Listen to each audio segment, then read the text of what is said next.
He'd taught himself to live with quiet, until a small, shaking voice at his door asked him to choose between silence and courage. The porch had learned the shape of his solitude.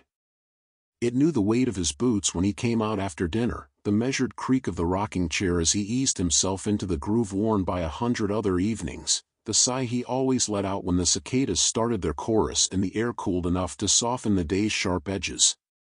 Daniel Harris set his glass on the small side table, the water inside catching a smear of light from the porch lamp and turning it into something like a star. He didn't like the bright bulb the builder had installed years ago. He had swapped it for a warm one that saved the night from being chased away completely. He wanted the yard to keep its shadows. He wanted the street to keep its hush. He wanted the silence to raise its head and breathe next to him like an old dog settling at his feet. The real old dog, Shadow, lay sprawled 2 planks away, his chest rising and falling with the slow patience of animals that trust the ground. Every now and then Shadow's ears twitched toward a rustle in the hedges or the small click of acorns as they let go of the oak and surrendered to gravity.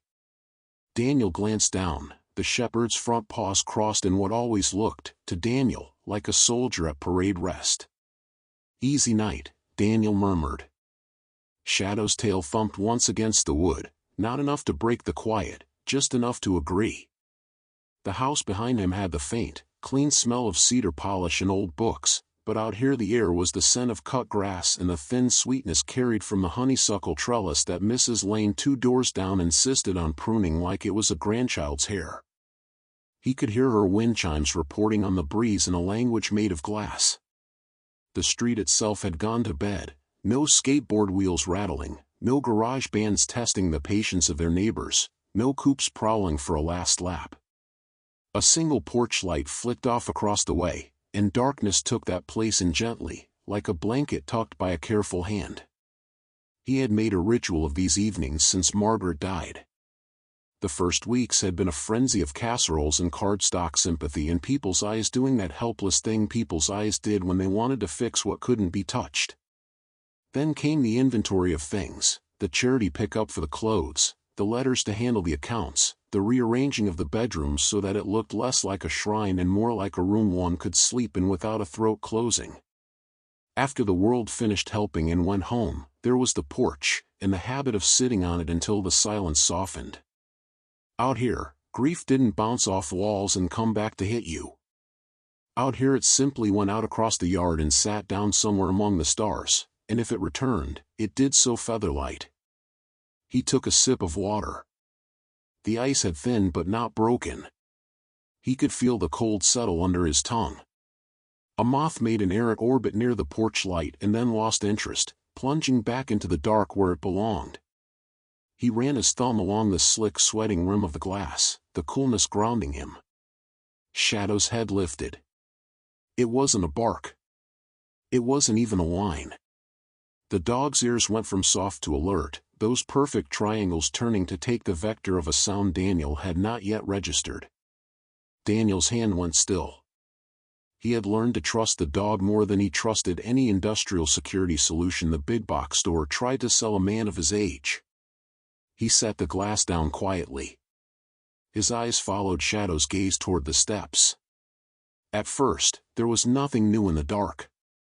The hedges were the same shapes they had been an hour before, the walkway the same pale stripe across the yard, the gate a silhouette like a black, patient mouth waiting to be opened. The street lamp at the corner made its usual halo, a pollen of gold drifting in the slight mist that came when the heat finally unplugged from the earth. A car far away took a right turn, and its tires hummed against pavement for a moment, then drifted away. He called a sound. It was the kind of presence that pressed the air rather than moved it. A whisper against wood. A hesitant weight on the step, distributed carefully as if the step might be the kind of thing to complain out loud. Daniel leaned forward without meaning to, the rocking chair answering with a faint creak that sounded suddenly irresponsible. He stilled it with his feet. He could feel his body split into its old training and his new life. One part of him remained seated, measured, calm. Another part had already mapped the distance to the door, the position of the small flashlight in the table drawer, the location of the old hickory cane he used when the weather pressed its thumb to his right knee. Shadow stood. Not the full alert stance he took when the delivery truck rolled over the curb like a braggart. This was quieter, like the dog rising to greet a friend who had come through a hospital door and should not be startled. The shepherd angled himself between Daniel and the steps, not blocking Daniel's view, simply making himself available to whatever needed meeting. There came the smallest scrape of skin, or cloth, or both, against the pane of the front door. A breath, human, hitched on the other side. The porch seemed to inhale with it. Daniel thought for a second, absurdly, that the house itself had shifted closer to the porch, that the walls behind him had leaned in as a mother might to hear her child's first word.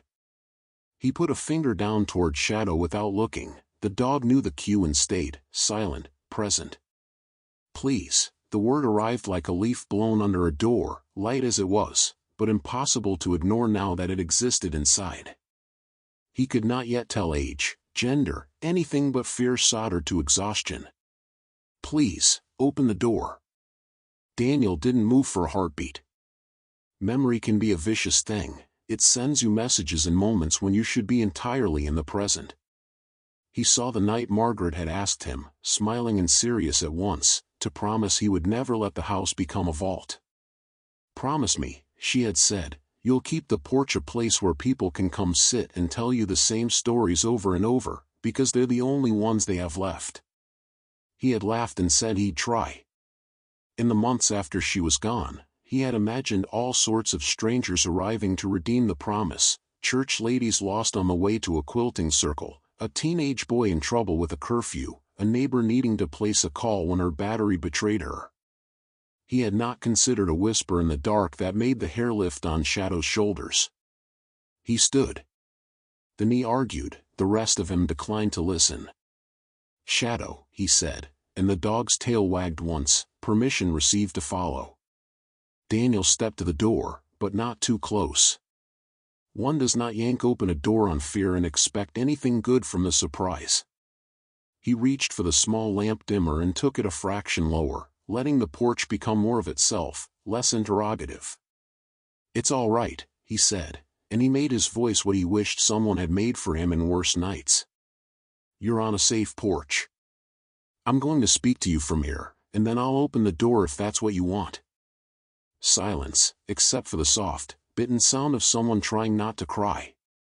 Shadow's nose touched the gap near the threshold, sniffing, then he glanced back at Daniel with that quizzical look dogs make when they have made a decision their person hasn't yet reached. Daniel let his hand fall and touched the fur between the shepherd's shoulders. Good boy, he murmured. The dog's heartbeat thudded steady under the skin.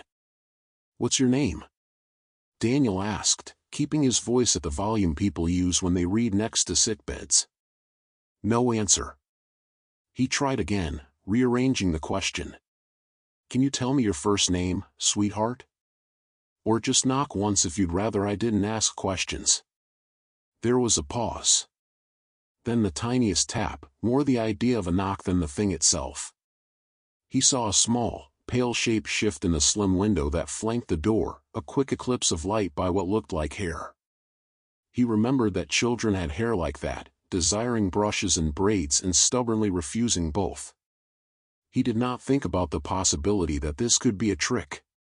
He permitted the thought to skitter through, as any man not reckless would, but it did not take root.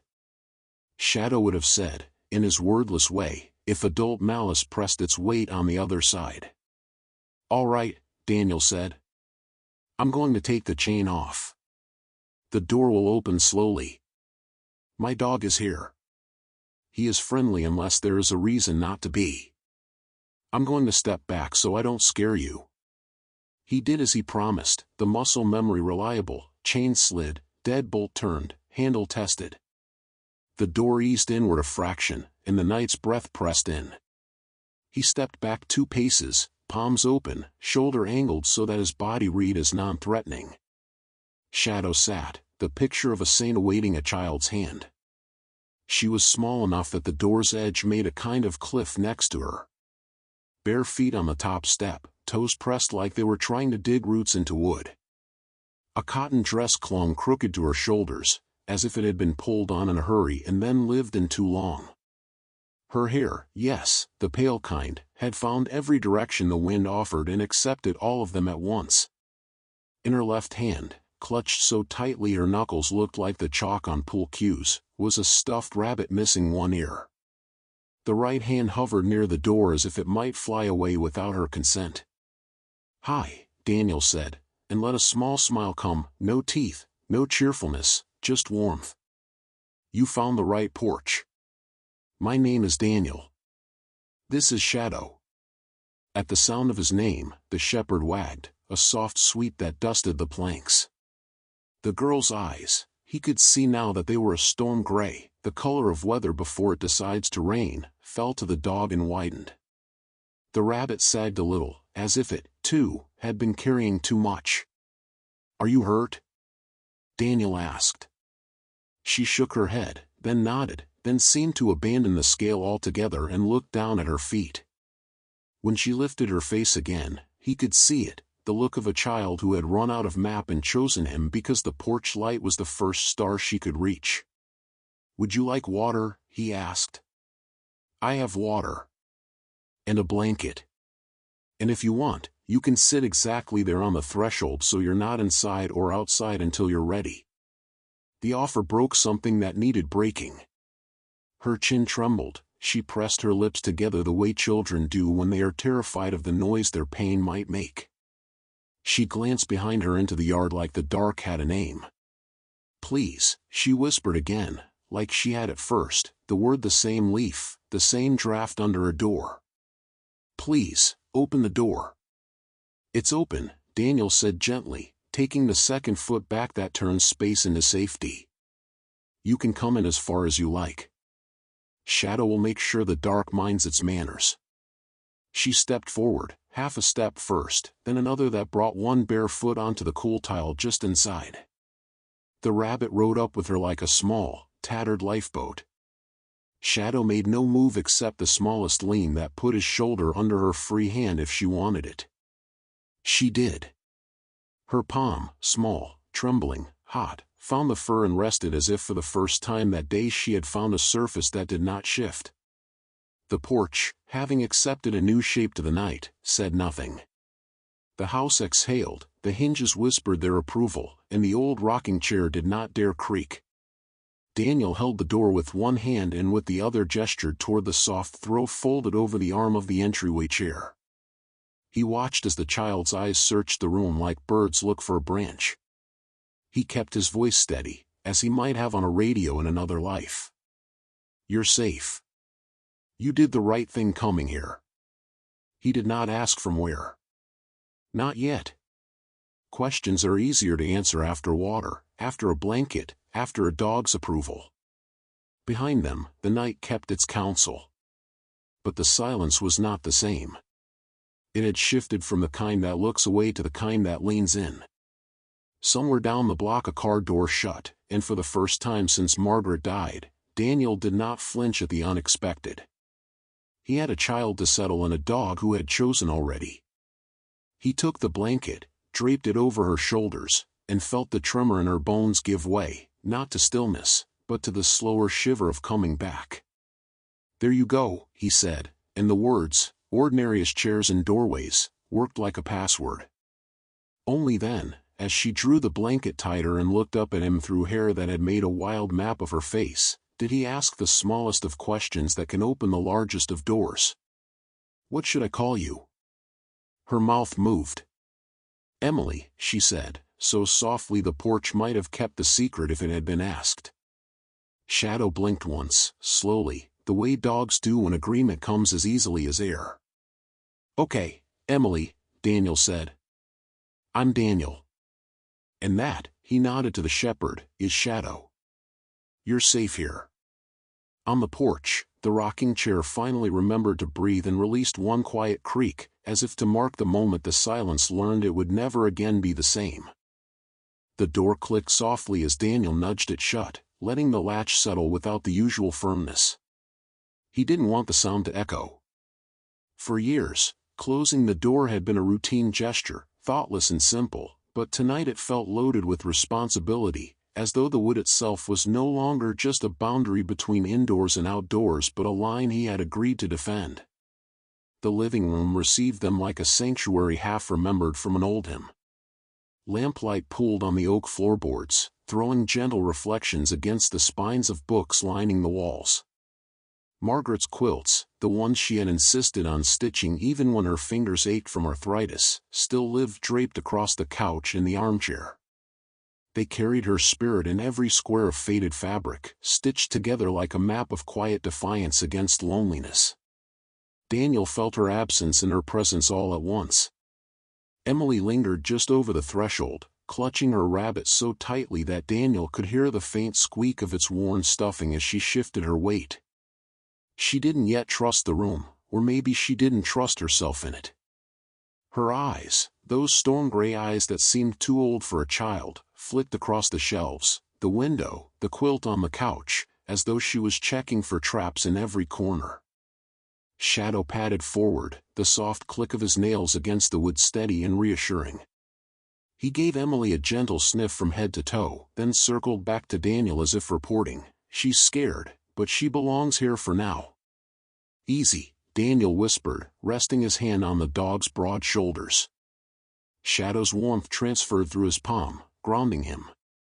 Daniel moved slowly, deliberately. He knew from his years in uniform, long past now but still etched into muscle memory, that fear made people fragile. With children, that fragility could cut like glass. So he knelt just enough to lower his height, setting his voice in that careful register people used around skittish animals or fresh recruits. "You're safe," he repeated, the words more like a promise than a statement. "Would you like to sit?" Emily's chin dipped once, barely a nod. She slid her foot further onto the hardwood and then the next. The rabbit bumped against her chest as if it, too, needed reassurance. Daniel guided her toward the couch without touching her, keeping a careful distance so she knew every step was hers to choose. When she finally perched on the edge of the couch, her legs dangled just short of the rug. Daniel crossed to the side table, lifted the jug of water, and poured into a glass.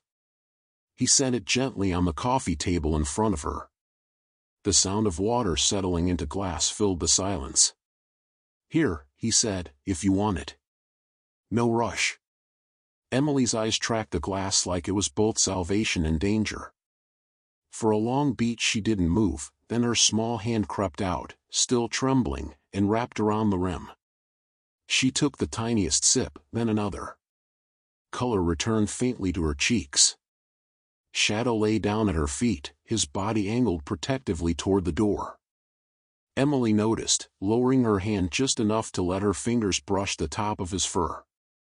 Shadow gave a deep, satisfied huff, and something in her shoulders eased.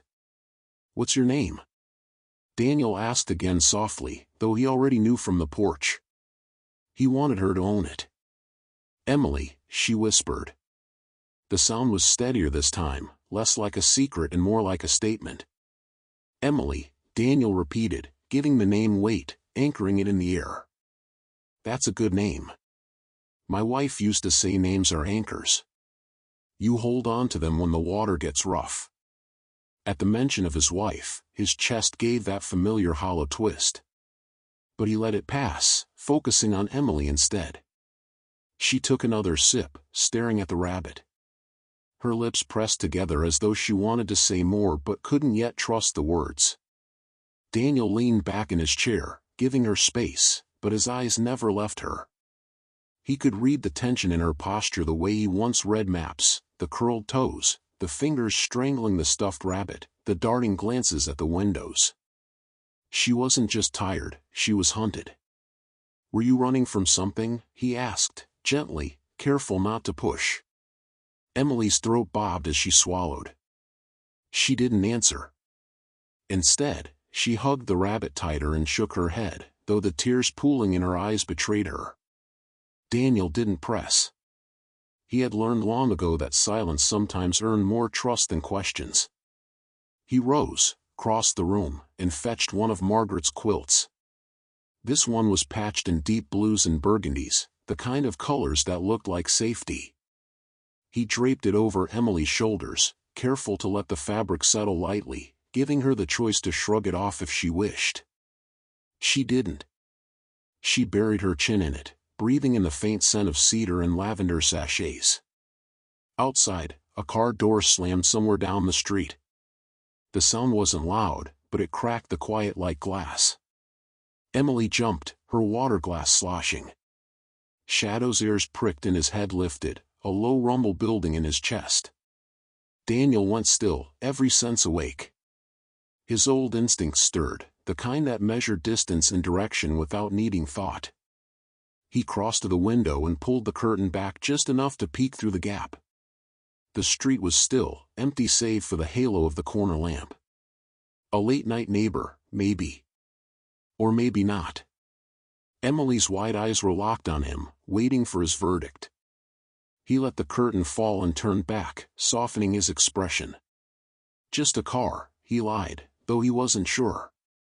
Her lip quivered, but she nodded as though willing herself to believe him. Daniel sank back into his chair, resting the bat he had retrieved earlier across his lap. Not a word about it, he just let its presence speak. Shadow resettled at Emily's feet, a sentinel wrapped in fur.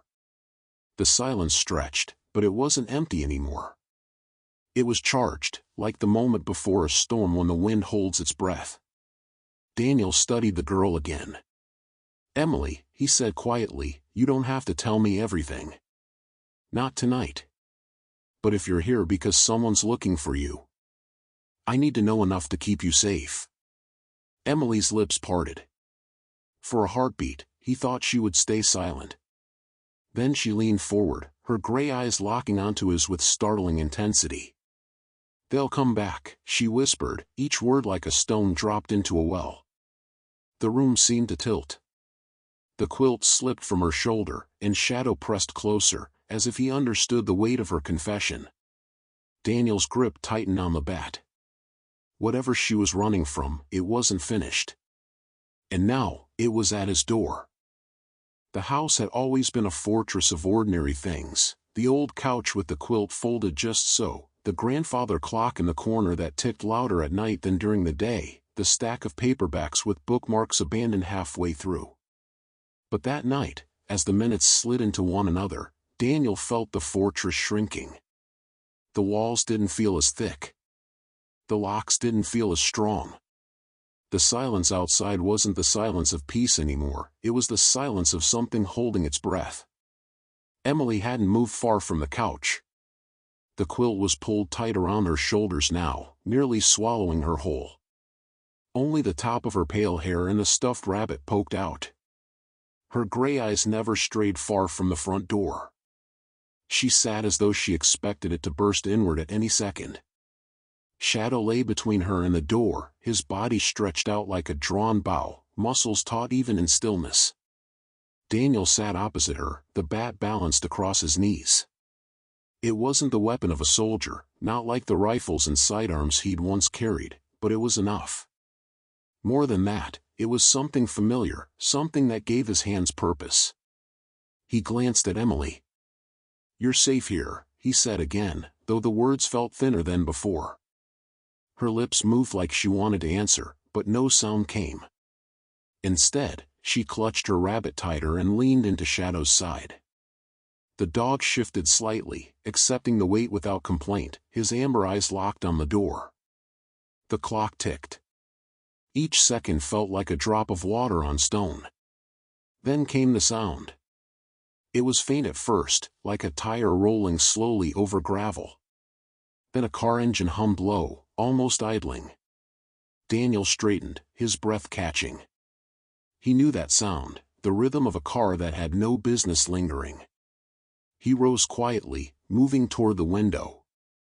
Pulling the curtain back just an inch, he peered out into the night. Headlights. Parked at the far end of the street. Too far to make out the make and model, but close enough that the beams washed faint light across the pavement. Daniel's grip tightened on the curtain. He held it there, waiting, watching. The engine stayed on.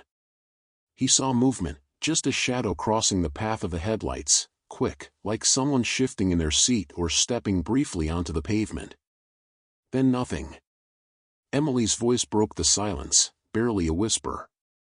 "It's them." Daniel turned. She was rigid now, the rabbit pressed to her face, her wide eyes locked on him. "It's them," she repeated, her voice rising. He raised a hand quickly, not to hush her harshly, but to ground her. "Easy," he said, his voice low but firm. "Shadow's here. I'm here. You're not alone anymore." But the truth twisted in his gut. He believed her. Whoever sat in that car wasn't here by accident. Shadow growled low in his throat. His ears pricked forward, hackles barely lifting. He hadn't barked yet. Daniel knew that was worse. The dog didn't waste barks on imagination. The car idled for another long moment, then the headlights clicked off, swallowing the street into darkness. Daniel's pulse spiked. He hated not being able to see. He squinted into the shadows, but they had swallowed the car whole. The faint outline of a roof, maybe, or maybe his imagination. Emily let out a shaky breath. "They'll come," she said. "They always come." Daniel crossed the room and crouched in front of her. "Listen to me, Emily. You're safe right now. They don't get to decide what happens here. I do. Understand?" Her chin trembled, but she nodded, just barely. The sound of footsteps on gravel reached them faintly, carried through the night air. Not close, yet, but present. Daniel rose, bat in hand, eyes flicking toward the door. He gestured to Emily. "Stay here. Don't move." He moved to the door silently, pressing his back to the wall beside it. His heart thudded in his chest, not the frantic thrum of panic but the steady, controlled rhythm of a man whose body remembered what it was to stand guard. He let the bat rest loosely in his grip, ready. Shadow padded closer, positioning himself between the couch and the door, his growl a warning. The footsteps paused. The porch boards outside gave the faintest creak. Someone was out there. Daniel glanced back at Emily. Her face was pale, her eyes wide, tears trembling at the corners. She mouthed the word again, them. The knock came, not like a neighbor's polite tap, but heavy, deliberate. Bang. Bang. Bang. The door shuddered. Emily gasped, shrinking back against the couch. Shadow's growl sharpened, deepened, turning into a sound that could freeze a man's blood. "Open up," a voice barked. Male, rough, carrying the authority of someone who thought they owned the night. Daniel didn't move.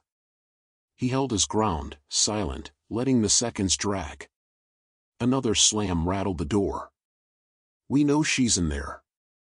Emily whimpered, curling tighter around her rabbit. Daniel shot her a steady look, shaking his head, silently urging her to stay calm. He raised his voice then, calm but sharp. "You've got the wrong house." Silence followed. Then a low chuckle, ugly in its confidence. "Wrong house, huh? We'll see about that." Footsteps retreated, slow and heavy, crunching against the gravel path. Then silence. Daniel stayed by the door, every muscle tense, listening. Shadow didn't stop growling. Emily clung to the quilt, her eyes darting toward the window, toward Daniel, toward the dark. Finally, Daniel backed away from the door, bat still in hand. "They're testing us," he said quietly, mostly to himself. "Seeing if we'll break." Emily's whisper came like a blade, "They won't stop." Daniel looked at her then, really looked. This wasn't a frightened child exaggerating shadows. This was a girl who had lived it, who knew the persistence of hunters.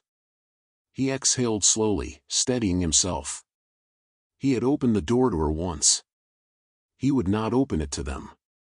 The clock ticked on, measuring the fragile thread of peace left in the room. The house had not felt this alive in years. Every board, every nail seemed to hum with awareness. Daniel stood in the living room, bat resting against his leg, listening as the silence outside rebuilt itself brick by brick. The earlier pounding at the door had left an echo that seemed to linger in the frame, like a bruise still tender to the touch. Emily hadn't moved from the couch. She was curled under the quilt now, just her eyes visible, storm-gray pools staring out at him. Shadow lay in front of her with his paws stretched, his chest rising and falling with deep, deliberate breaths, the growl gone but not forgotten. Daniel forced himself to breathe evenly, to keep his pulse steady. Panic, he knew, was contagious. If he lost control, Emily would spiral. And if Emily spiraled, he wouldn't just be protecting a child, he'd be trying to protect a child while carrying her weight of fear too. He crouched in front of her, lowering the bat to his side. His voice was even, calm, almost conversational. "Emily," he said, "you did the right thing coming here. I need you to trust me. Do you think you can do that?" Her chin trembled under the quilt. Then, slowly, she nodded. "Good," Daniel said. "Now listen carefully. Those men outside, they want you scared. They want to rattle the walls until you feel like the house won't hold. But I've been through worse walls than this, and I've seen worse men. They're not going to have you. Not while I'm standing." For the first time since she'd arrived, her gaze softened, a flicker of belief cutting through the fear. A sound broke the moment, the scrape of gravel again, closer this time, deliberate. Daniel rose, shoulders tightening. He moved to the window, parting the curtain by an inch. The car was still parked down the street, a dark hulk now that its lights were off. But closer, right there at the edge of the yard, he saw shadows shifting. Two men. One tall and broad, the other thinner but restless, shoulders jerking with nervous energy. The tall one bent slightly, picked up something from the ground, and tested the weight in his hand. A rock. Daniel's jaw tightened. The first crash came a second later. The front window shattered inward, glass exploding across the floor. Emily screamed and ducked under the quilt. Shadow lunged to his feet, barking thunder now, no longer restrained. "Stay down." Daniel barked, instincts snapping into command mode. He pulled Emily off the couch and pushed her gently but firmly behind it. "On the floor, now." She obeyed, sliding down and covering her head with the rabbit clenched to her chest. Shadow planted himself between her and the broken window, teeth bared, hackles bristling. Daniel moved quickly, grabbing the quilt from the armchair and shaking it over the couch, creating a makeshift barrier to keep shards from flying further. He snatched the flashlight from the drawer, flicked it on, then off again, checking its beam.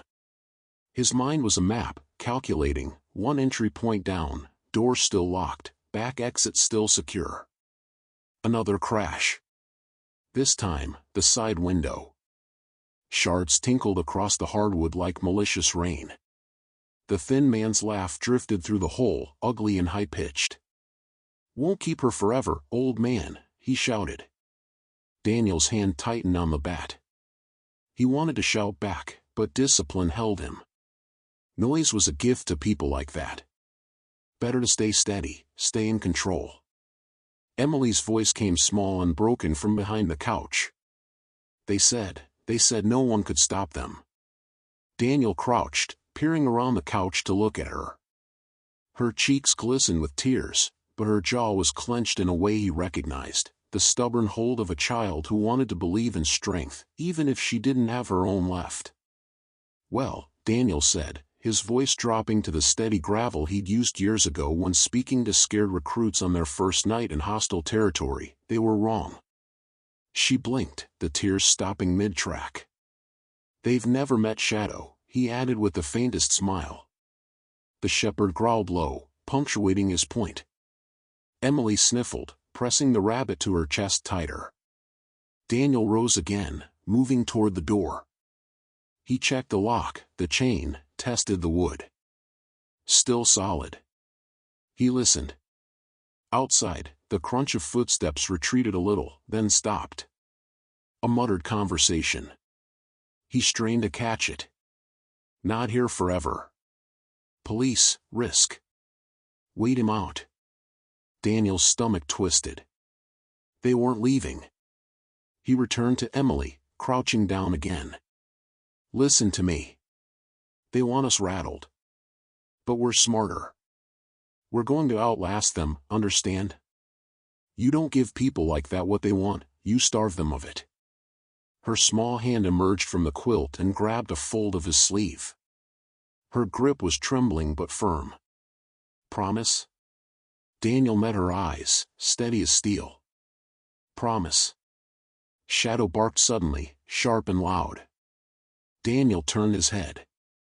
Through the broken glass, he caught the flicker of a lighter flame, quick, too close to the hedges. His gut turned cold. Fire. Stay here, he ordered Emily. He grabbed the glass of water from the table and hurled it through the window, dousing the tiny flame before it could spread. The lighter snapped shut outside, followed by a string of curses.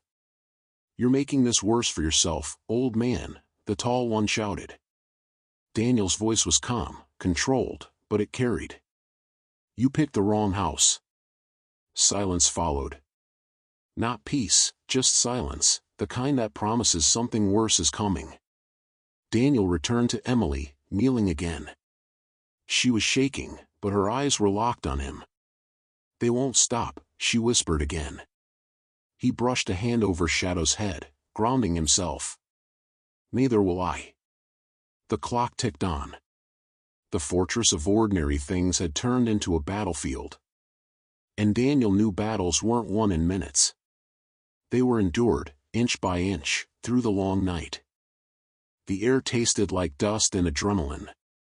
Glass lay glittering on the floor like a frost that had arrived too fast, too mean. Daniel worked around it with the muscle memory of a man who had learned to move in dangerous rooms without announcing himself. He slid his boot under the coffee table and nudged it, slow, to create a tighter angle of cover for Emily. Shadow's breathing stayed low and metered, but his eyes cut to every sound. Shadow, guard, Daniel said, the single word enough. The shepherd settled, front paws braced, nose toward the ruined window, body between the outside and the child. He looked carved from intent. Emily's whisper snuck out from behind the couch. Are the police coming? Daniel felt the sting of the question. He'd dialed nothing yet. When she'd arrived, it had been about triage, water, blanket, calm. Then the first test at the door, the rocks, the glass, the flick of a lighter. Calling now would raise a new set of risks, noise, delay, the possibility of the men hearing the words help, police, and escalating out of sheer panic or pride. He crouched so his voice would arrive to her at a whisper.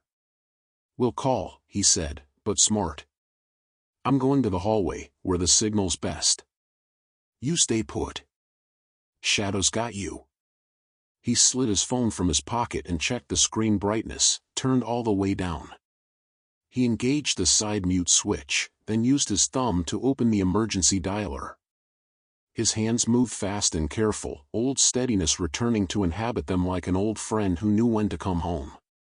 The hallway felt narrower tonight, the family pictures along the wall, Margaret's laugh caught mid-sunflower, the boy Daniel had mentored at church holding up his first carp, Shadow as a gangly pup, leaning in like witnesses. The phone found a single steady bar of reception, then two. He exhaled once and dialed. 911, what's your emergency? The dispatcher's voice was crisp, professional, threaded with practiced calm. Daniel kept his own voice at an undertone. This is Daniel Harris, 214 Cedar. Two men outside, windows broken with thrown objects. Attempted ignition at the hedges extinguished. Child in my care, fearful of abductors. Request immediate response. Is anyone injured? Negative. Glass damage only. Child scared, not physically harmed.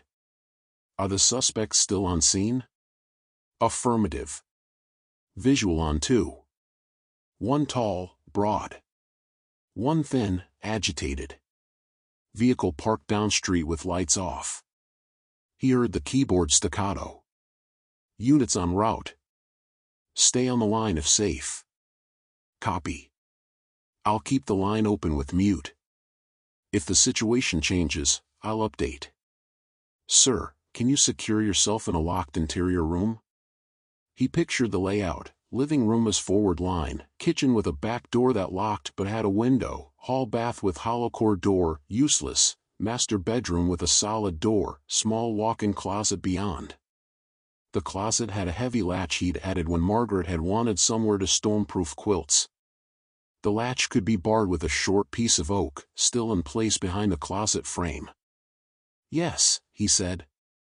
Bedroom with closet fallback. But I won't leave the front unattended unless movement forces it. There's a child. A beat. He could feel the dispatcher measuring risk against protocol. Understood, Mr. Harris. Officers are 6 to 8 minutes out. If the suspects attempt entry, retreat to the bedroom and secure. Do not engage. I know you want to protect the child. Protecting yourself protects her. I copy, Daniel said, and he meant it, even as another part of him coiled at the thought of yielding ground. He returned to the living room with the phone on mute but connected, slipping it onto the mantel where the mic could pick up the contour of the night. Emily tracked him with those stone-gray eyes. He saw the relief that he'd called, and beneath it, a doubt so old it looked like it was born yesterday and had grown overnight.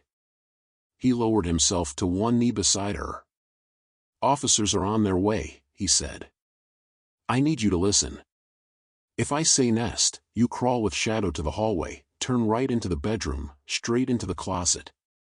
There's a wooden bar to drop across the latch. You press it down. You don't open until you hear me and the police. Can you remember that word? Her lips shaped it, testing it like a pebble in her mouth. Nest. Good. He put a hand lightly on the quilt, permission, not claim. You ready to practice once? She nodded. He exhaled. Nest. Shadow rose, pivoted, and nosed her shoulder. She slid, small and quick, along the floor, quilt dragging like a tide. They moved together like they'd trained for this all week. Daniel followed, checking corners, checking the back door latch, the kitchen window, the deadbolt. He watched them enter the bedroom, saw the closet door swing, the oak bar thunk into its keep. 30 seconds later, he called, clear, and the bar lifted, the door opened, Emily's face peeking out, wide but a degree more certain. You did that perfectly, he said. Again, if I say it, you don't wait. You go. Her chin aimed itself, defiance trying on a new shape. What about you? I'll be right behind you. He let it stand, the half-truth that wasn't a lie, because the plan required belief, and belief sometimes needed mercy. Back in the living room, the night had shifted again. The men outside had grown bored with silence or emboldened by it. The thin one's voice came, sing-song and mean, little mouse, the cat's still outside. Shadow's lip peeled, a thread of sound like a wire sawed slow along metal working out of his chest. Daniel spoke toward the window without raising his volume. You are trespassing. Leave now. Police are en route. Mocking applause from the yard. Then the taller man's voice, flat, businesslike, hand her over and we walk. You keep your windows. You keep your dog breathing. Daniel thought of the dispatcher listening to all of this through the phone on the mantel, the words transcribing themselves into urgency. He thought of Margaret and her quilts and the way she had turned scraps into dignity. Not happening, he said. Silence, and then movement where silence had just been. A shadow blot over the window's broken bottom pane, testing the edge. Daniel lifted the bat. Shadow. The dog's growl intensified, a dark motor. The hand withdrew. The tall voice, he's got teeth. Okay. Plan B. Daniel's neck prickled. Plan B rarely meant patience. He scanned the room in slices: couch, low table, toppled lamp, shards, entry rug. He grabbed a throw pillow and jammed it against the jagged lower sash, not to seal the hole but to baffle it, a soft trap that would slow a reckless reach. He slid the tall bookcase 2 inches to the right with a grunt, creating a narrow funnel from the hall to the living room's choke point. If they did breach, they'd have to commit their bodies to a bad angle. "You okay?" he asked over his shoulder. Emily's answer wasn't words. It was motion. She shifted onto her knees and placed her small palm between Shadow's shoulder blades, exactly where Daniel fitted his own in hard moments. The dog's ears twitched, and his breathing settled at a slightly lower register. The contact steadied them both. "You didn't know me," she said suddenly, voice small but clear. "You opened the door anyway." He could have told her about Margaret's promise. About the porch as a covenant. About the way a life gets measured, in the end, not by what you kept out but by who you let in. He kept it simpler. "You asked," he said. "That matters." A click from outside, metal on metal. Not a lighter. Something heavier. The unmistakable ratcheting sound of a crowbar being adjusted in a gloved hand. Daniel's heartbeat counted 3 deliberate thuds. "Nest," he said, no louder than a conversation across a table. Emily didn't argue. She moved. Shadow flowed with her, the quilt scudding across the floor like a low cloud.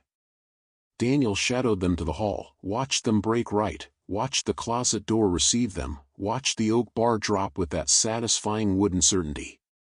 He felt, irrationally and perfectly, that if the whole house fell down around them, that bar would remain across that latch like a spine refusing to fold. He returned to the living room alone and lighter for having sent them to ground. The first pry came at the front door near the deadbolt, exploratory, a probe of leverage. The frame answered with a complaining groan. The house was old, the wood was good, the screws were deep. The second pry came harder, and the door rattled on its hinges.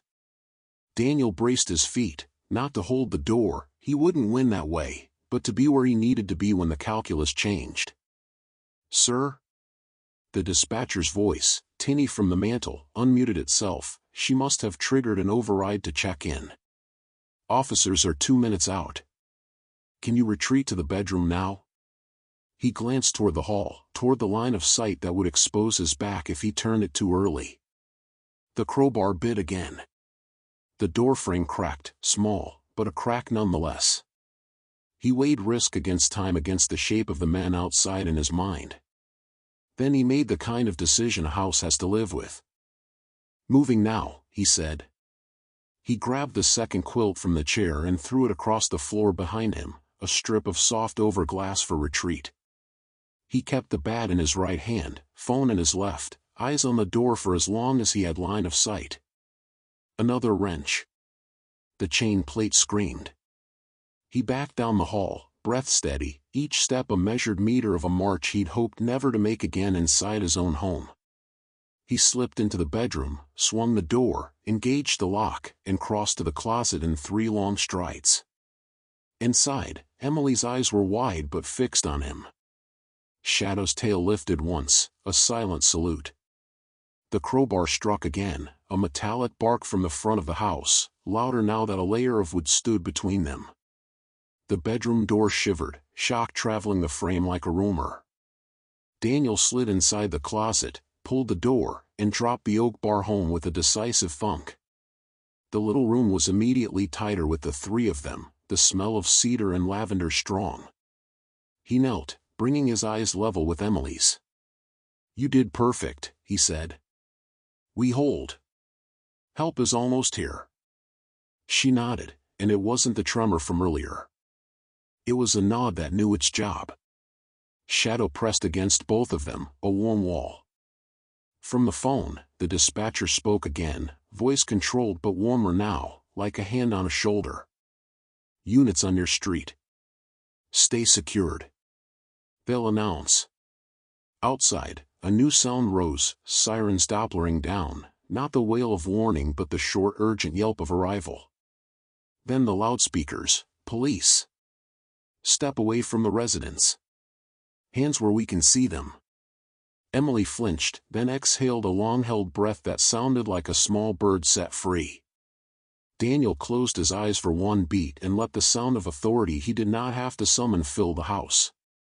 Then, another sound he hadn't planned for, hadn't hoped for, but recognized at once, the sprint of feet not toward surrender but away from it. The tall one hissed a curse, the thin one's shoes scraped, and the thud of bodies vaulting the hedge line tore at the night. "Units in foot pursuit," the dispatcher's voice relayed, efficient as a heartbeat. "Stay secured until officers clear." Daniel rested a hand on Shadow's ruff and another on the oak bar. The house hummed around them, strained but standing. "You're safe," he said again, because even truths deserve to be repeated. Emily's hand found his sleeve in the dark and held on like she meant to keep that sentence forever. The closet was a tomb of breathing. Daniel could hear his own pulse pounding in his ears, Emily's small breaths trembling against the quilt, and Shadow's steady panting in the dark, a rhythm of protection. The oak bar across the door felt like a line drawn in history itself. Then came the voices. "Clear left. Moving right. Check the perimeter." The commands rang sharp, professional, cutting through the house like knives slicing fabric. Daniel's spine relaxed by fractions. He knew the cadence of trained men. It lived in the way they called corners, in the snap of boots across the porch, in the discipline of overlapping fields of vision. A heavy knock rattled the bedroom door. "Police. Identify yourselves." Daniel raised his voice just enough. "Daniel Harris. Child with me. Closet secure. Dog inside. Copy. Stand by." Seconds stretched. Then another knock, softer. "Mr. Harris, it's Officer Collins. We've secured the exterior. You can lift your bar now." Daniel exchanged a look with Emily, her eyes wide, still unsure if hope could be trusted. He touched the oak bar, pressed his hand against the latch, and lifted it free. The wood scraped with a tired sigh as it slid out of place. He pulled the closet door open and blinked at the sudden flood of flashlight beams. Two officers stood in the bedroom, one tall and square-jawed with a vest that read Collins, the other younger, scanning corners with his weapon lowered but ready. Their eyes swept Daniel, Emily, then Shadow, who rumbled low at the sight of strangers. "Easy, boy," Daniel said, placing a steadying hand on the shepherd's back. Shadow obeyed, though his hackles still bristled. Collins stepped closer, lowering his flashlight beam. "You did well, sir. We've got the men on the run. 2 units are in pursuit. They won't get far." Emily peeked from behind the quilt. Her voice was a ghost. "They always get away." Daniel crouched, placing himself between her and the glare of the flashlight. "Not this time," he said, steady, as much for her as for himself. The younger officer radioed in updates: perimeter secured, fire risk minimal, child located unharmed, suspects fleeing east on foot. Daniel let the words wash over him, cataloging them, filing them like coordinates in a battle map. Collins crouched, resting one knee on the floor to lower his voice. "Sweetheart, you're safe now. We'll make sure nobody hurts you." Emily pressed her face into the rabbit, shaking her head. No, you don't know them." Daniel touched Collins's arm, drawing the officer's attention. His voice was quiet but steel-laced. "Don't push her. She'll talk when she's ready." Collins studied him for a moment, then nodded. "Fair enough." They moved into the living room together. The glass crunched under boots, the air sharp with the smell of broken cedar trim. Flashlights revealed the wreckage, shattered panes, scuff marks on the porch, the splintered scar where the crowbar had bitten the doorframe. Daniel's house looked like a battlefield dressed as a home. Emily clung to Shadow's fur as they walked. The dog accepted the burden with dignity, moving slowly so her small hand didn't slip. Daniel watched them and felt a pang of something he hadn't let himself feel in years, responsibility that wasn't just obligation but choice. Collins spoke again, brisk and practical. "We'll need a statement tonight, but we can do the formal interview tomorrow. Units are canvassing the neighborhood. We'll catch them." Daniel's jaw tightened. "They'll try again." The officer didn't dismiss him. His eyes flicked to the girl.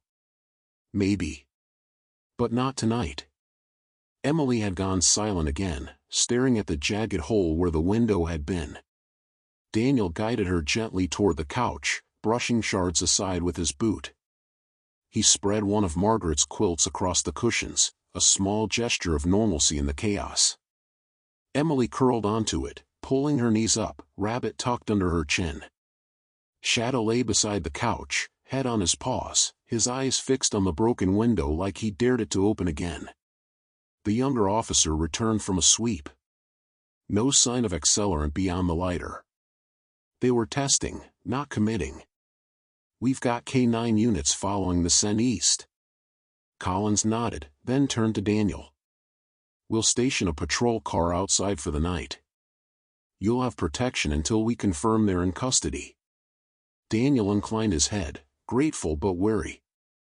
"Appreciated." When the officers stepped outside to coordinate, the house sank into a new kind of silence, one punctuated by the flash of red-blue lights across the walls, the distant crackle of radios, the clatter of boots on pavement. Relief and dread braided together inside Daniel's chest. Emily's voice broke the quiet. "They took me before." Daniel froze. Slowly, he crouched beside her again. "Emily, what do you mean?" Her eyes didn't leave the rabbit. Her fingers twisted its ear, over and over. "They said no one would believe me. That they owned me. That if I ran, they'd find me again." Her voice cracked. "They always find me." Daniel's throat tightened. He had heard confessions like that before, in villages far away, in voices older than their years, in places where men took what was not theirs and dared the world to stop them. He placed a hand lightly on her quilted shoulder. "They found the wrong porch this time," he said firmly.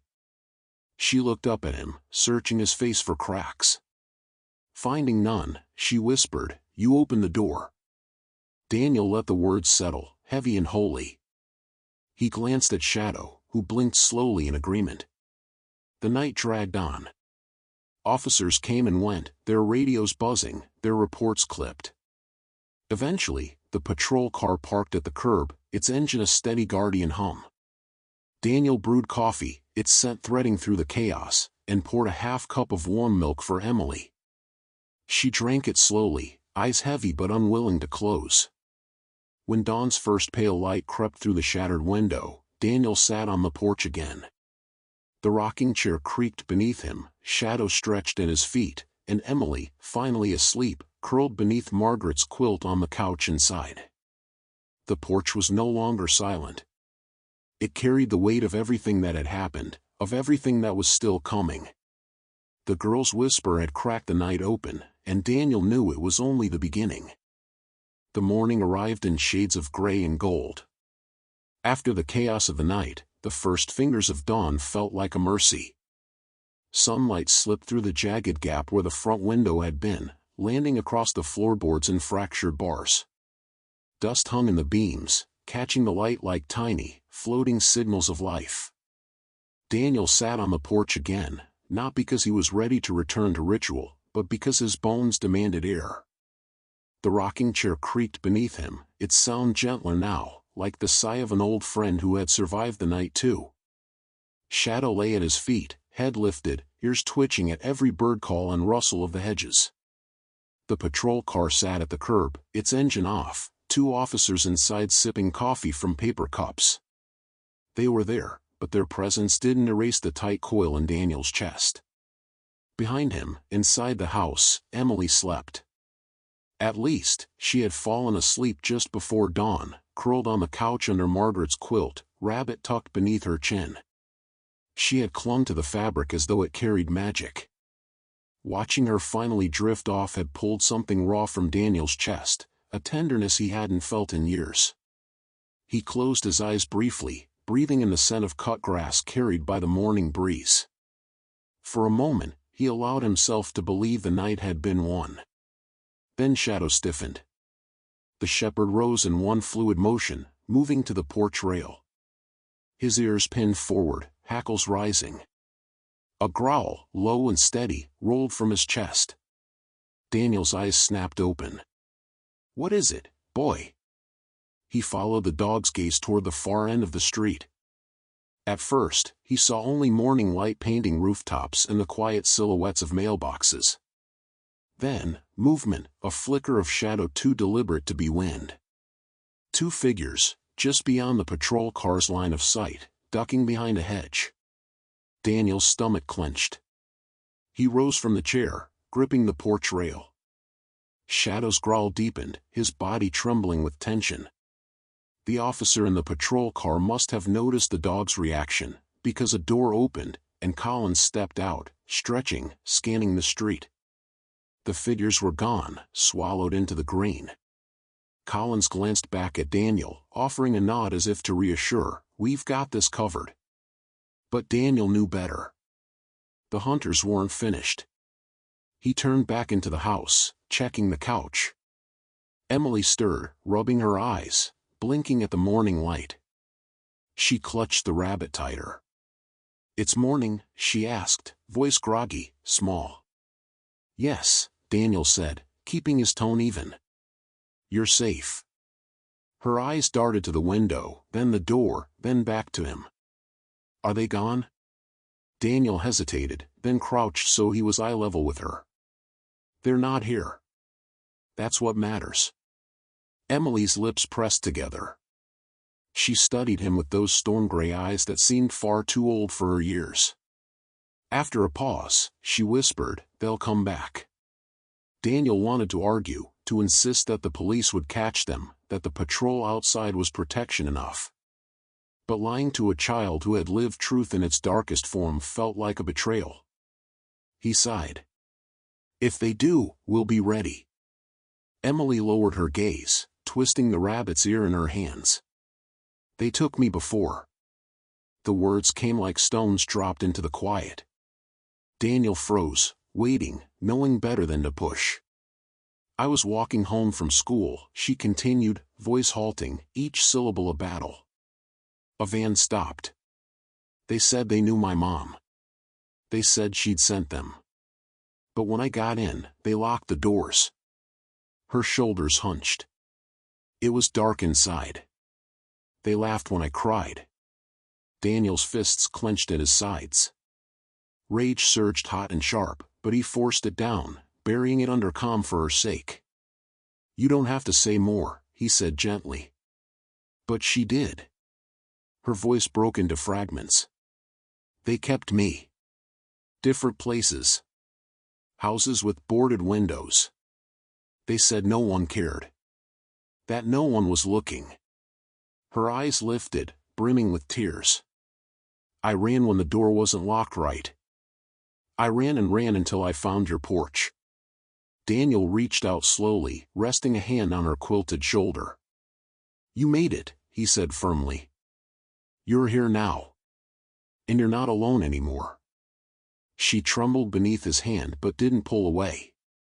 Shadow patted over, pressing his nose into her arm. Emily let out a sob and buried her face in his fur. The shepherd stood steady, accepting the grief like he'd been born for it. The porch creaked. Daniel turned his head. Collins stood in the doorway, his expression grim. "Mr. Harris, can we talk outside?" Daniel gave Emily's shoulder a reassuring squeeze, then followed Collins onto the porch. The morning light felt sharper now, unforgiving. "We lost them," Collins said bluntly. Foot pursuit ended in the woods. K9 lost the scent near a creek bed. Daniel swore under his breath. "So they're out there." Collins nodded. "And they know she's in here. Which means they'll try again.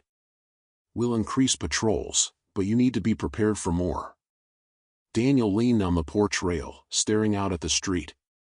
His house, his porch, had always been his refuge. Last night, it became a battlefield. Today, it was a target. Behind him, Emily's voice drifted from the living room, soft but insistent, "Please don't let them take me." Daniel closed his eyes, letting the words sink into his bones. Then he opened them, staring hard at Collins. "They won't. Not while I'm breathing." By mid-morning, the neighborhood looked deceptively normal. Sprinklers ticked across lawns, birds hopped between driveways, and the garbage truck rattled down the street with its usual clang and hiss. But Daniel knew better. Normal was a mask, and beneath it the teeth of the night still waited.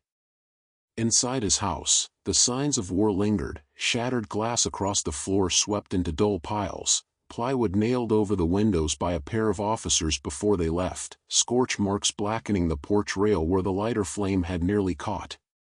Emily sat on the couch, staring at the boards hammered over the window as if they were prison bars. She hadn't let go of the rabbit once.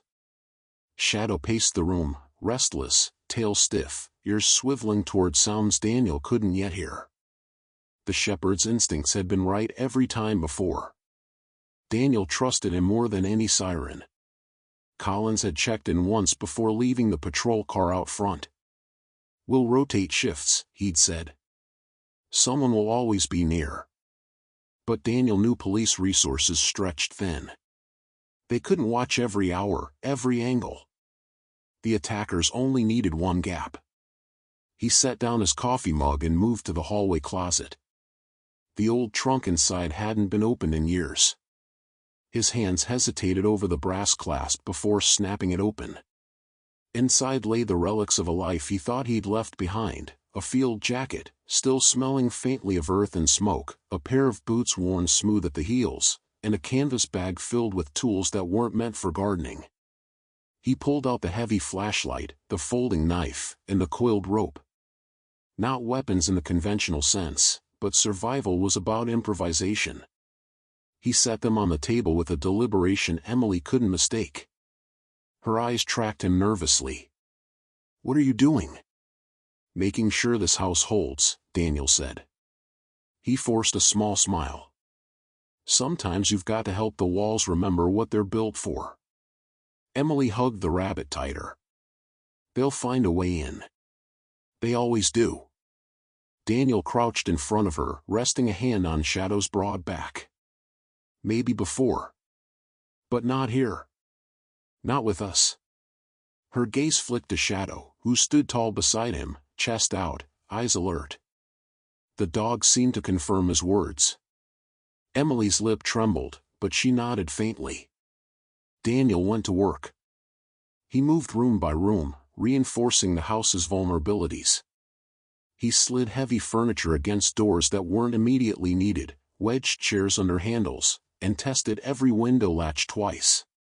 He found Margaret's old sewing kit and used the thickest thread to hang bells and tin cups along the back door, a makeshift alarm system. He taped a strip of foil along the kitchen floorboards leading to the garage. If anyone opened the door and stepped in, the crinkle would sing. Shadow followed, watching, ears pricked as though memorizing the defenses. Emily trailed behind, her small steps quiet, her eyes wide as she took in his ritual. "This isn't the first time you've done this," she said softly. Daniel paused, looking down at her. Her voice wasn't accusing, it was observational, like she'd recognized something in his movements. "No," he admitted. "It isn't."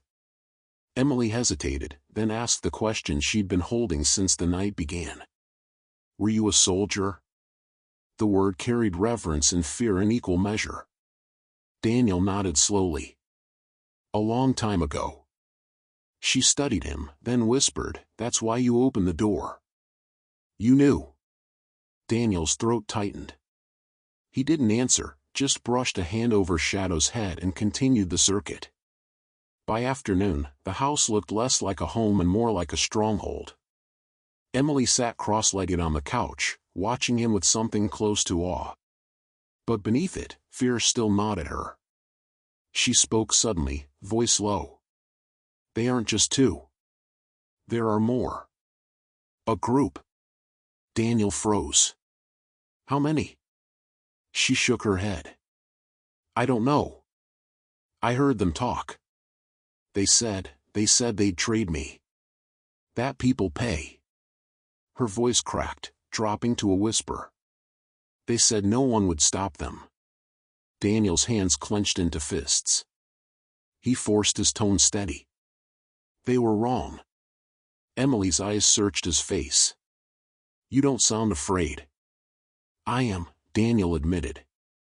But fear's just fuel. You burn it the right way, it keeps you moving. Burn it the wrong way, it eats you. She nodded faintly, as if filing the lesson away. Shadow barked suddenly, sharp and loud. He bolted to the back door, nose pressed to the gap at the bottom. His growl rumbled through the floorboards. Daniel moved quickly, motioning Emily down. He peered through the kitchen window. At first, he saw nothing but the yard, the old oak casting long shadows. Then, movement.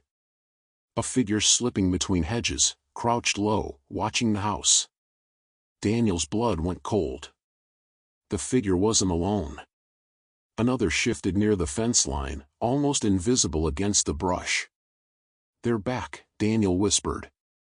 Emily whimpered, clutching her rabbit, eyes wide with terror. I told you.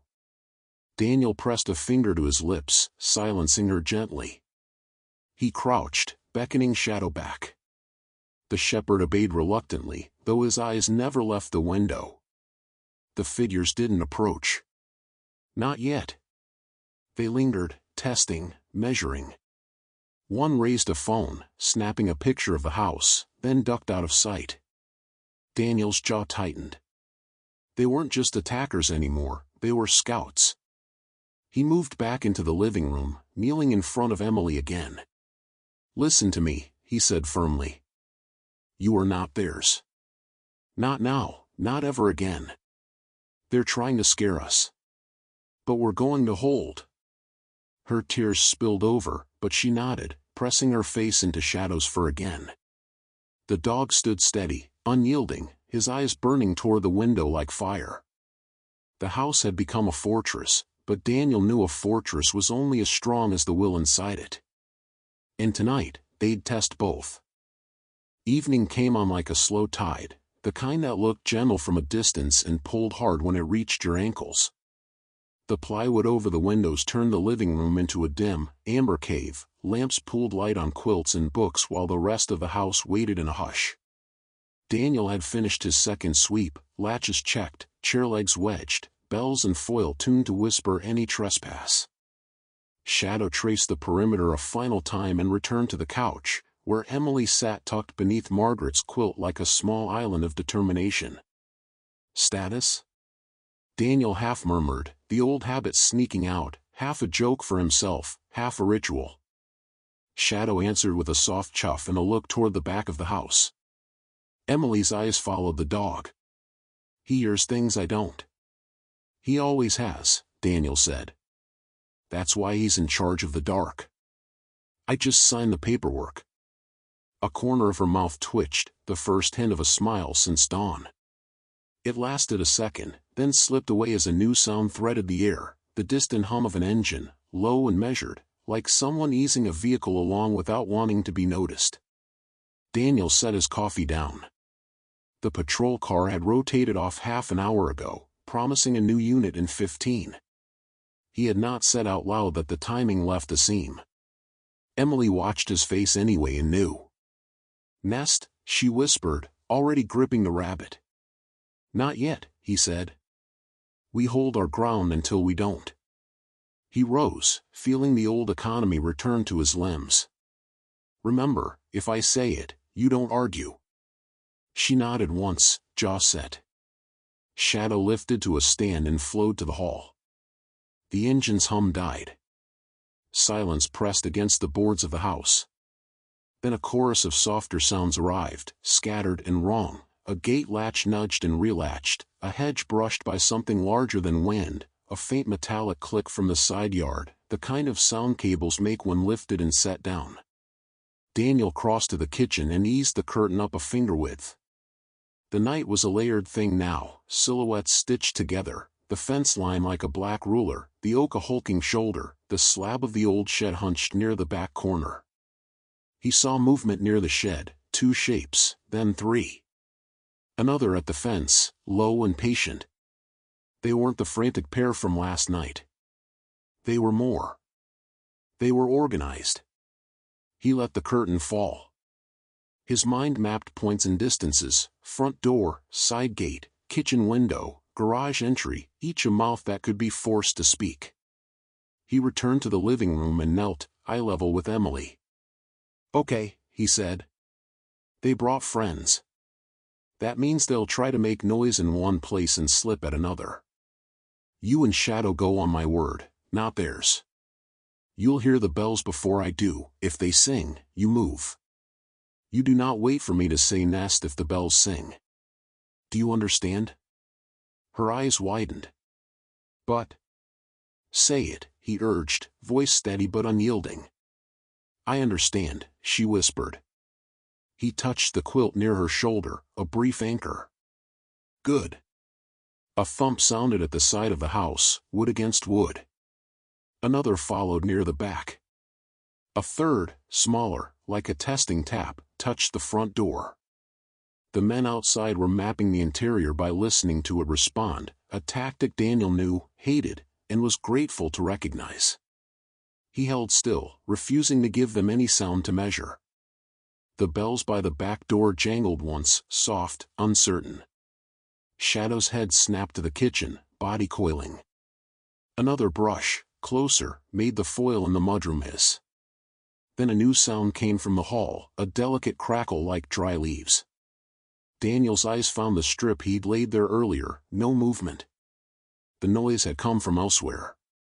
He turned toward the garage door and saw the knob twist a hair's breadth in its latch. Someone had slipped into the garage and was testing the interior handle. "Shadow," Daniel said, the single word accord the dog had played before. The shepherd pivoted toward the hall, placing himself between Emily and the garage. The knob stilled. A whisper drifted through the seam around the door, male, mid-20s, cocksure.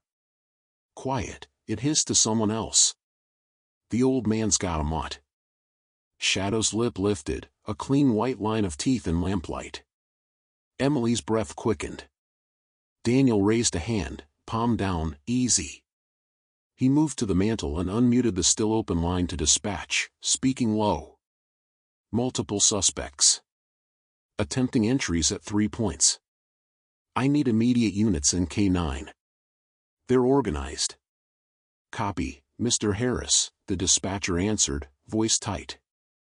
"Nearest unit is 4 minutes out. Stay secured." 4 minutes. A long time if a door lost an argument. The back door bells gave a second, decisive jangle, the kind caused by weight, not wind. Daniel didn't hesitate. "Nest," he said, not loud, all steel. Emily and Shadow moved as one, sliding from couch to hall with the economy of rehearsal. The closet consumed them, the oak bar dropped with its blessed thunk. Daniel pulled the bedroom door half closed, not latched, not a trap for himself, and returned to the living room, where the house's mouth was. The garage doorknob turned with sudden confidence. The door shoved and caught, chair leg bracing, biting deeper. Opposite it, the side yard window, the one he'd left with only a narrow pillow baffle, received a probing hand wrapped in a rag. It pressed and met jagged glass and withdrew with a hissed curse. From the back door came a rattle of hinges, then a grunt as a shoulder tried to persuade them. "Pick one," Daniel murmured to the house. "You can't be everywhere." He planted himself between the hall and the front, bat loose in his right hand, phone in his left for the dispatcher to hear the audio of an attempt to make it real to their route. A voice shouted from outside, large, authoritative, the tall one from last night. "You make this harder, you make it worse. Step away from the door. Give us the girl. Dog doesn't have to get hurt." Daniel answered without raising his voice. "Walk away while you still can." To his surprise, another voice cut across the yard, female, sharp, unfamiliar. "Enough grandstanding. 30 seconds. Then we pull power." "Power?" He looked at the lamp. At the steady bath of amber. At the thin line of light under the bedroom door where Emily and Shadow held. Then he heard the quick footfalls of someone sprinting along the side of the house to the meter panel, a rattle of metal, and a decisive clunk. The house exhaled into black. Darkness changed the room's geometry. It took the edges off furniture and gave teeth to open doorways. Outside, the night erupted with movement freed from the fear of being seen. Inside, Daniel's senses recalibrated, the sweet of quilt, the iron of glass dust, the ghost of coffee, the cedar weight of the closet. He let his eyes adjust and bent, hand finding the heavy flashlight he'd set on the table. He did not click it on. A flashlight is a lighthouse for both sailor and shark. He slid it into his pocket, then reached into the drawer for the small headlamp Margaret had teased him about and set it around his neck, unlit, but ready if he had to blind or signal. The back door's hinges sang under pressure. The chair under the garage door skidded an inch, rubber foot squeaking across tile. The side window received 2 quick taps of something harder than a hand, metal nudging glass. Sirens, faint, at the edge of hearing. 2 minutes, the dispatcher said, as if reading his pulse. "Hold, Mr. Harris." He smiled despite himself. "Copy." The garage door chair shrieked as it was shouldered, then suddenly gave a quarter inch, the latch flexed, the door thunked back into place like a heart refusing a stranger's hand. A muffled curse. Then the sound he'd been waiting for, the back door bells exploding into a chaotic jangle as the lock finally surrendered under a practiced wrench. Daniel moved, not to the kitchen but to the dark at the end of the hall, where any silhouette entering would have to choose a path. He stood just beyond the edge of a lamp's last memory of light, bat low, breath slow, every nerve balanced between restraint and the moment action becomes defense. The back door cracked open. Cool night air skated along the floorboards.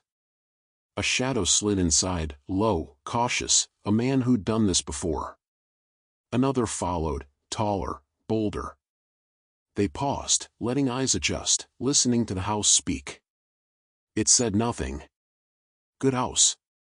From the garage door, a second set of pries resumed, syncopated with the men at the back, a pincer, the female voice orchestrating a test of angles.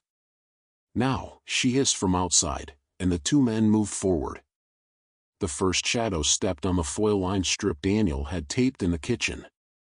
It sang, a burl crinkle that amplified in the quiet like a flare. The man froze. The second man brushed a string of bells Daniel had hung at knee-height across the hall. They answered like a school calling children back inside.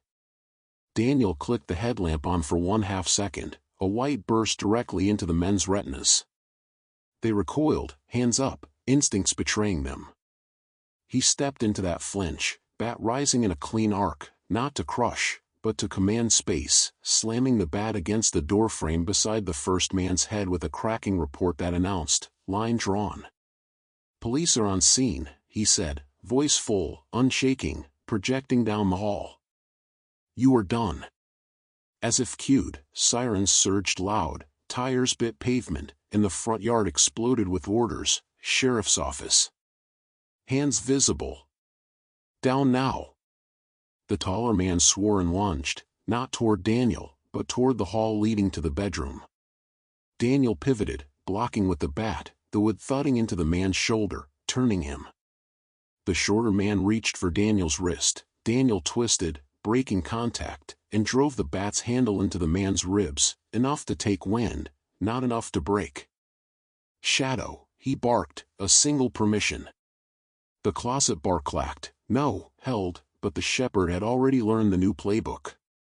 A low, furious roar answered, not from behind the door but from within the hall. Daniel had left the bedroom door ajar. Shadow had slid under Emily's hand and into the gap at the first jangle of bells, placing himself at the choke point. Now he filled it, teeth bared, weight forward, a storm in fur. He didn't leap, that was a young dog's mistake. He drove the taller man backward with the promise of bites so clear it might as well have already happened. On the ground.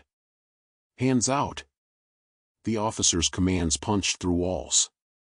Red-blue light bled under plywood like emergency sunrise. Boots thundered across the porch, the front door burst inward under a warrant's authority, and the living room flooded with armed presence that knew how to be precise. The female voice outside shifted tone from command to calculation. Abort, she snapped. Scatter. Footfalls broke in 3 directions, fence, alley, shed. The taller man in the hall hesitated, one heartbeat too long. Collins took the corner like he'd been born there, weapon trained, voice a sledgehammer. Down. Now. The man dropped, palms out, headlamps after image still ghosting his vision. The shorter one tried for the kitchen and ran into another deputy's barrel. Prone. Do it. He complied, gasping. Clear left, a deputy called. 2 in custody, another returned. Daniel eased the bat down, his breath finally allowed to tremble. Shadow stood over the taller man until Collins said, "Good boy," and Daniel called him off with a crisp, "Heel." The shepherd retreated 2 steps, eyes never leaving the man until a deputy knelt and cuffed him. "Mr. Harris?" Collins' voice cut through, softer now. "Status?" "Secure," Daniel said, and the word felt like a drink of cold water. He crossed to the bedroom door and tapped once. "All clear." The oak bar lifted. The door opened on Emily's face, white, wet with held-back tears, determined. Shadow turned and flowed to her, pressing his head under her hand as if to say the thing dogs cannot say, "Told you I had the dark." Outside, the night sounded like a machine winding down, orders concluded, radios less frantic, boots becoming footsteps again. A deputy passed the window with a flashlight, beam carving out a new geometry of safe. Collins stepped into the hall, eyes taking in the foil, the bells, the little victories arranged by a man who'd decided a house could be more than sticks and paint. He looked at Daniel with an expression that was not quite a smile. "You held." "We did," Daniel said, glancing at Emily, then at Shadow. "All 3 of us." From the yard, a shout, "Got one by the shed." Another, female suspect fled east, on foot, units pursuing. Emily flinched at the word female, then looked up at Daniel. "She's the one who said 30 seconds. "She won't get far," Collins said. "City's awake now. Eyes everywhere. Maybe. Or maybe the night kept secrets until dawn." Emily leaned into Daniel's side, small and solid. "They didn't take me," she said, as if testing the sentence in the world to see if it could stand. "It did."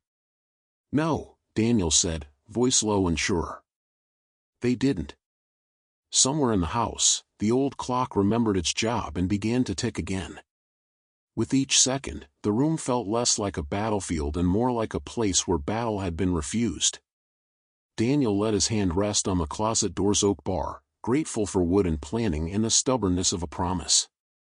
He looked down at Shadow, who was watching the front door as if he still expected the dark to try one last trick. "Not tonight," Daniel told him. "You won this one." Shadow's tail thumped once against the floor, small and certain, as outside, the dawn thought about rising. The sky had just begun to pale, that strange hour where night and morning argue over the world. Sirens had faded, radios quieted, and the last of the deputies had gone, leaving behind the dull echo of boots and the smell of exhaust on the street. The patrol car remained at the curb, a promise that someone was still watching. But inside the house, the silence was different now. Not empty. Not afraid. Something steadier, like breath after a long run, ragged but alive. Daniel sat on the porch again, the same porch where everything had begun. The rocking chair creaked beneath him, no longer carrying only loneliness but the weight of a night survived. His hands rested on his knees, calloused fingers tapping unconsciously in rhythm with the faint tick of the grandfather clock inside. Shadow lay at his feet, chin on his paws, ears angled to the street. Every so often, his eyes flipped back to the living room window, where Emily sat on the couch wrapped in Margaret's quilt. She looked impossibly small, her knees tucked up, the rabbit held against her chest. But there was something new in her gaze, exhaustion, yes, but also the faint spark of someone who had seen the worst and still found herself breathing in the morning. The plywood boards over the windows had turned the golden sunrise into muted stripes across the floor. The house looked battered, glass gone, hinges strained, scuff marks on the door where crowbars had tested its will. Yet in its bruises, Daniel saw strength. It had held. They had held. Emily shifted on the couch, glancing toward him through the open doorway. "They're really gone?" she asked softly, her voice uncertain in the stillness. Daniel nodded once. "For now. Police will be looking for them all day. They won't risk coming back while the world's awake." Her eyes dropped to the rabbit, fingers twisting its worn ear. "But at night?" Daniel didn't lie. "At night, we'll be ready." She studied him, as if weighing the truth of his words. Finally, she whispered, "You didn't let them take me." Daniel's throat tightened. He looked down at Shadow, who blinked slowly, then back at Emily. "No," he said. "And I never will." A long pause stretched between them, filled with the sound of morning birds and the distant whir of sprinklers. Then Emily slid off the couch, the quilt trailing behind her like a cape. She padded barefoot to the porch and stood beside him, looking out at the street. "This was the first door I tried," she said. Her voice was small but steady. "I didn't think anyone would open it." Daniel leaned forward, elbows on his knees. "Why mine?" She hesitated. "The light. You left it on. All the others were dark." Daniel exhaled slowly, his chest heavy with the weight of coincidence and choice.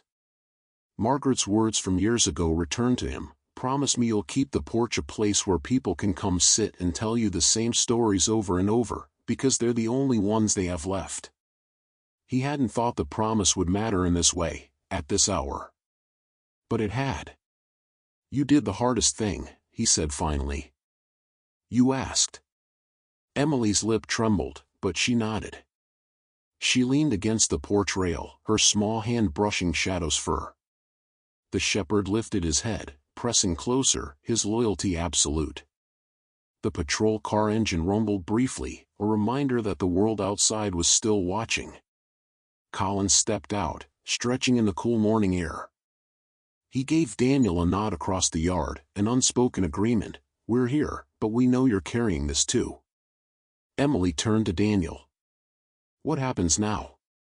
Daniel thought of the house, of the boards and locks, of the nights that would follow.